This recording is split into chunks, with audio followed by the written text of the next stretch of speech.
स्वागत है आपका बी न्यूज़ नेशन में। मैं हूं आबिद हुसैन शेख।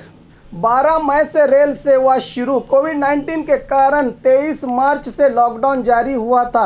उसी दिन से रेल सेवाओं को स्थगित किया गया था। अब रेल विभाग ने ऐलान किया है कि 12 मई से 15 अहम शहरों के लिए पैसेंजर ट्रेन शुरू की जाएगी, जिसके लिए 11 मई यानी आज 4 बजे से टिकट बुकिंग शुरू होगी।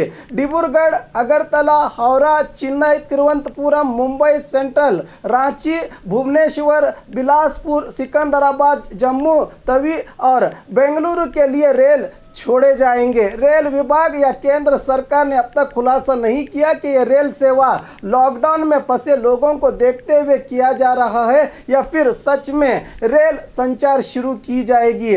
बहरहाल कार्मिक सहित बहुत से लोगों के लिए अपने वतन लौटने का यह सुनहरा अवसर है। मास्क और सोशल डिस्टेंस का ख्याल रखना ज़रूरी है। रेल विभाग ने बताया है कि सिर्फ सेहतमंद लोग ही सफ़र कर सकेंगे।